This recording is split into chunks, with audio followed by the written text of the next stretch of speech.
Olá, seja muito bem-vindo a mais uma aula do canal Trading com Dados aqui no YouTube. Eu me chamo João Gabriel, sou cientista de dados aqui da Trading com Dados e hoje nós vamos vou realizar aqui com vocês uma aula sobre drawdowns, calculando o drawdown de um ativo financeiro utilizando Python. Vai ser uma aula bem simples, tá, pessoal? Bem introdutória para quem está começando agora no mundo de finanças quantitativas. E o drawdown é uma das métricas mais importantes que existem, né? O que é o drawdown? É o percentual que um ativo está retraído em relação ao último topo histórico, ao último pico daquele ativo. Um ativo financeiro qualquer, seja ele qual for, na maior parte do tempo ele está em drawdown, mesmo que seja um drawdown minúsculo. Por exemplo, uma ação que teve o topo histórico ontem. Então, uma ação tal bateu lá R$100 e está em topo histórico. Se hoje ela está em R$ 99,50, R$ 99,50, ela já está em drawdown. Tá? Ela está com um drawdown ali de 50 centavos, ela já está em drawdown. O drawdown é sempre percentual. Então, só não está em drawdown um ativo que ele está no topo histórico. Quando ele está no topo histórico, naquele dia que ele renovou o topo histórico, que ele está fazendo topos, está sendo cotado em preços que nunca anteriormente tinha sido cotado, ali ele não está em drawdown. O drawdown é zero. A partir daquele dia, qualquer queda, e aí o drawdown, quanto mais profundo, mais forte, né? Então, nós temos ativos que às vezes estão em 20% de drawdown, 30%, 40%, 50%. Existem ativos que nunca mais renovaram o topo histórico, então o drawdown 100%, caso, por exemplo, de OGX, 99% de drawdown. Muitas estratégias de trade, principalmente long terms, né, são baseadas em drawdown, usam o drawdown como uma das métricas mais importantes. Então, se você está começando agora na programação, essa aula vai ser um nível bem introdutório.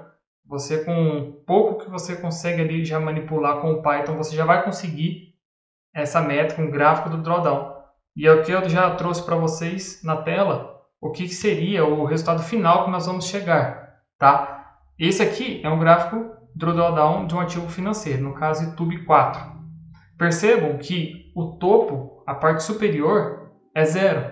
Então nunca vai passar de zero, ele sempre vai estar, o drawdown vai ser zero, é o topo, ou seja, quando ele está em zero, o que significa? Conforme eu acabei de falar, ele está renovando o topo histórico. A partir disso, qualquer retração em relação a esse último pico, ele já está em drawdown. E aqui ó, a gente percebe que teve épocas que o drawdown passou de 50%.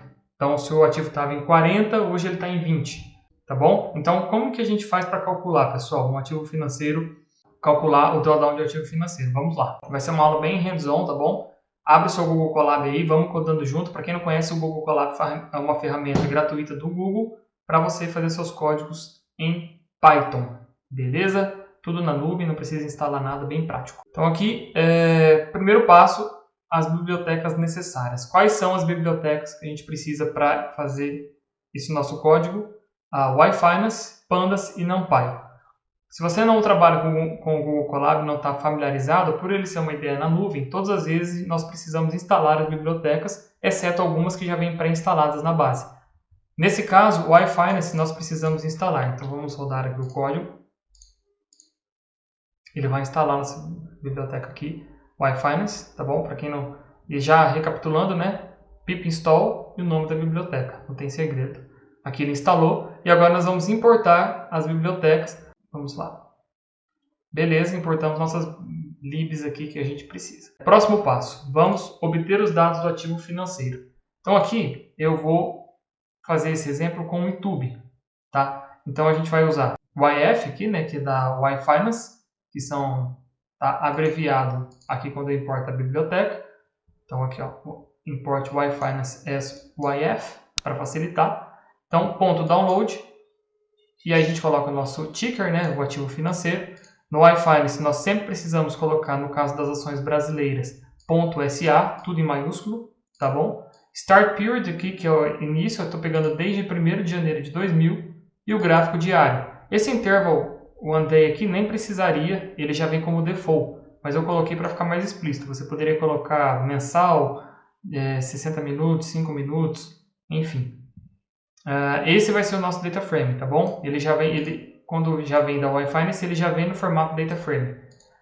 Eu vou trazer para vocês aqui, eu vou fazer até diferente. Ó, eu vou colocar esse código aqui embaixo e vou executar só esse primeiro aqui. e já vou chamar ele aqui no final, para vocês verem. Então aqui ele fez o download e eu já chamei o nosso data frame aqui, o DF. Então perceba como que vem a estrutura do nosso data frame com os dados de YouTube. Ele começa aqui, ó, ele começou pegando 21 de dezembro de 2000 e se encerrou aqui hoje, na verdade, né? 5 de julho de 2023, data que eu estou gravando aqui esse vídeo. Só que ele vem com várias colunas, Open, High, Low, Close, Adjusted Close, Volume. Para esse exemplo, nós só precisamos do Close, tá? Não precisamos das outras informações. Então, o que eu estou fazendo? Vou dropar eles aqui. Então, eu quero dropar as colunas Open, High, Low, Adjusted Close e Volume, tá bom? E já estou chamando ele de novo aqui para ver se está correto. Então, aqui, ó, tem a data e o meu volume do Close. Que no caso, o drawdown que nós vamos calcular é sempre em relação ao preço de fechamento do dia, tá? Então aqui nosso data frame, eu chamei aqui o head, vamos só chamar ele aqui normal, para a gente ver. Ah tá, ele está dando erro aqui porque na verdade eu já dropei, né? Então, vamos lá. Aqui, então a gente tem 5.652 linhas ou dias, tá? Dias úteis de negociação. Vamos até aqui chamar para df, que nós temos a coluna close, plot. Só ver como que está se comportando o nosso ativo aqui. Então aqui nós estamos plotando, tá? O fechamento desde 2000 até 2023 aqui do nosso ativo.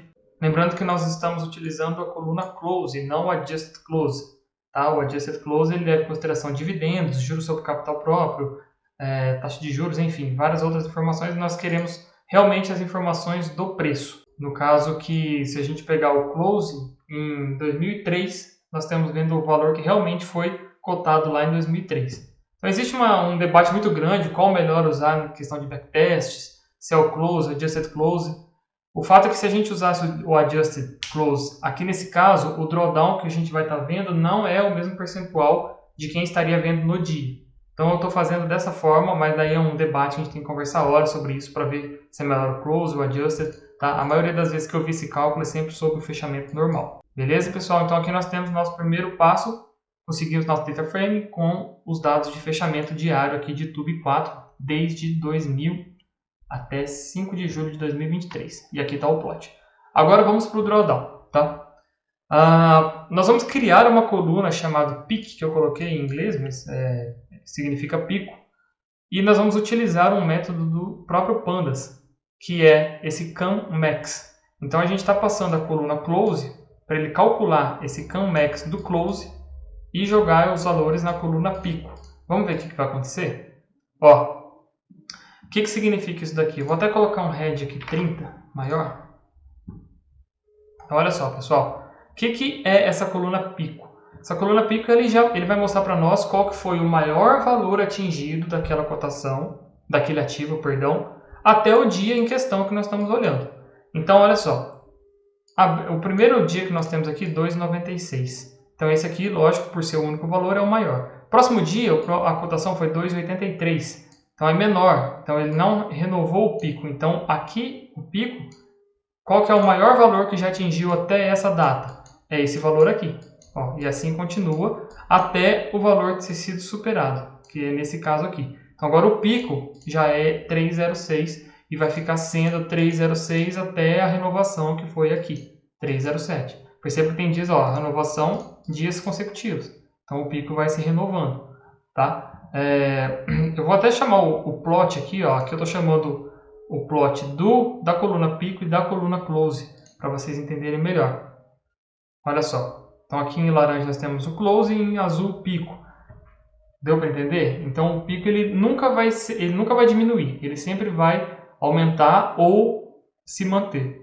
Então, esse valor do pico é o primeiro passo para nós calcularmos o drawdown, porque o drawdown é sempre em relação ao pico histórico, ao topo histórico mais recente. Vamos lá então, dando sequência, então aqui ficou claro. Dando sequência, agora nós vamos criar a nossa coluna do drawdown de fato. Então o que é o drawdown? É o close menos o pico, ou seja, a diferença do valor atual menos o pico, ou seja, é aquele valor que está defasado do último topo histórico, dividido pelo próprio pico, vezes 100, ou seja, o valor percentual da diferença do que já teve para o que está hoje. Então aí nós estamos calculando essa fórmula do drawdown percentual e aplicando esses valores numa nova coluna do nosso data frame, aqui chamada drawdown. Vamos ver o que vai acontecer? Aqui está. Então percebam que sempre quando o pico é renovado, ele vai ser zero. Quando o valor, então por exemplo aqui, ó, nós temos aqui o pico está se mantendo, então nós temos drawdown. Nesse caso aqui o pico foi renovado, ele passou a ser 306. Então qual que é o drawdown? É zero. Então o drawdown sempre começa em zero, vai para menos algum valor e volta para zero quando o ativo renova o topo histórico. Alguns ativos nunca vão renovar o topo histórico, então ele vai estar sempre em drawdown. Tá? Então já temos, em resumo, os dados do nosso ativo, close, o pico e o drawdown. Então, de forma simples, nós já calculamos o drawdown, só que queremos transformar isso em informação visual, de fácil entendimento. O que nós vamos fazer agora? Vamos plotar aqui o drawdown. Tá? Então, eu estou chamando a coluna drawdown.plot, e aqui eu defini um fig size de 8 e 7. Então, aqui eu estou usando o matplotlib, tá, pessoal? De forma bem simples, tá?